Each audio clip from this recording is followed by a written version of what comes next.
Welcome back. My name is Rifki Berger. As an occupational therapist, I'm passionate about Fun and Functions work, helping teachers, parents, and therapists understand how to help children with sensory processing difficulties. In the first video lesson, we learned about the 8 senses that are important to our learning, growth, and development. We experience and interact with the world through using our senses, a complex neurological process called sensory processing. In this video, we will understand how sensory processing is foundational for learning and how sensory processing impacts learning and behavior. Here is a quick review of our 8 senses from the first video lesson. Think about the sensations you're experiencing right now and how your reaction to sensory information might differ from the person sitting next to you. The room might be set at the just right temperature for you, but for your friend, it is way too cold. Is anyone right or wrong? No, it's just a preference. The volume of the jackhammer outside is distracting to her, but you can tune it out just fine. Somehow, no one else notices the light is flickering slightly, but it is driving you nuts to the point of giving you a headache. In the morning, you're fine with all the noise in the classroom, but by the afternoon, it is starting to get on your nerves. Can we appreciate how all these sensory experiences might impact our mood, our ability to learn, or our interaction with others? Sensory processing is something we do all of the time. It is the process of taking in information, interpreting that information, and responding to that information with action or emotion. Our senses help us process all of the information from our inner and outer environment so that we can make sense of it and move through our world. Most tasks involve a combination of senses working together. But remember that we're not talking about issues such as traumatic brain injury, blindness, or a hearing deficit. It's much more subtle, which is why we call it a hidden deficit. Let's think back. Sensory processing is the delivery truck that carries sensory input from the outside environment to the brain and forms reactions and emotions based on that sensory input. This slide depicts how important our senses are. You can see that sensory processing is the foundation for all learning and interaction that builds on it. We may think of this model to be like the process of building a house. It needs a strong foundation before we can erect the walls and the roof. In turn, the walls and the roof must be sturdy and secure before we're concerned with furnishing and personalizing the home. This hierarchy shows that we need students to have a strong foundation in the sensory skills before we can teach them and have them learn various life skills and academics.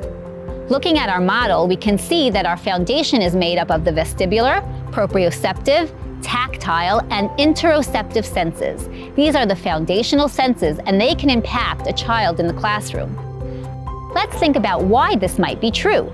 If a child can't tolerate sensations, then they're always busy thinking about what's bothering them, leaving no ability to concentrate on math work.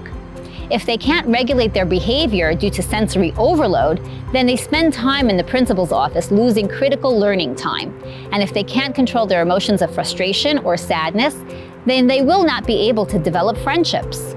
Next, we develop the floors of our house, which helps us process our experiences in the world in ways that helps keep us safe, with sight, hearing, smell, and taste.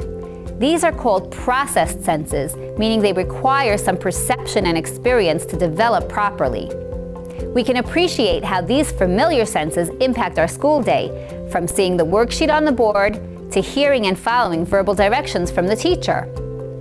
Olfactory, telling us we're smelling food at lunchtime in the cafeteria, to tasting our delicious snack. We can imagine how difficulties in these senses impact learning and our activities. We all have different sensory tolerance levels, which are also part of what makes each of us unique in our sensory processing. We may have students reacting very negatively to smells that we might not even perceive, or sounds that we don't think are too loud, but cause the student to cover their ears and become anxious. Think about Alex, who's holding his hands over his ears because at the end of the day, the sounds become too overwhelming. What sense is being affected? Hearing, right. But think about the impact on his learning and social skills. He's not hearing what the teacher is saying or what a friend might be telling him, and his hands are not available to work or play. The social and academic impact of incidents like these, especially if they're repeated frequently, can be very great. On the third level of our hierarchy, we're building walls that bring together the physiological and processed senses to form our motor coordination and how we understand what we see and notice with our senses. When the gem teacher sets up a new obstacle course, we navigate through it and figure out how to use our bodies to move through the challenge. We then customize and build the roof and the rest of our unique house with the development of social, behavioral, and cognitive skills. We read our friends' facial expressions and know if they want us to join them at lunch or if they're still upset about our fight earlier. We listen to the teacher and read the textbooks to learn about history. And then we use our motor skills to write the answer on the history test. From this, we see that sensory skills are the foundation for academic skills and well-being. If we do our job well enough, we've given students skills to achieve wellness and become happy, healthy, productive citizens. As we're gaining skills in recognizing sensory processing challenges, we can benefit from realizing we are unique and have our own sensory preferences. We may prefer strong smells, or we may barely be able to tolerate mild scents. We may thrive on noise, or we may prefer quiet. When students don't realize that their sensory needs are different from their classmates and the students sitting next to them, it may be confusing and impact their self-esteem. A student who can't copy from the board like the other kids because looking at the board makes her dizzy may feel bad or stupid because she thinks she's the only one finding this task difficult. Helping kids appreciate that we all have unique, different, and wonderful sensory systems will help students avoid self-esteem issues and feel better about using sensory tools and supports to help them with self-regulation and learning. Wow, we're learning a lot that will make the school experience much better for students with sensory challenges and give us skills to assess student behavior and respond appropriately. We still have a lot more to learn, so please join me for our next video lesson.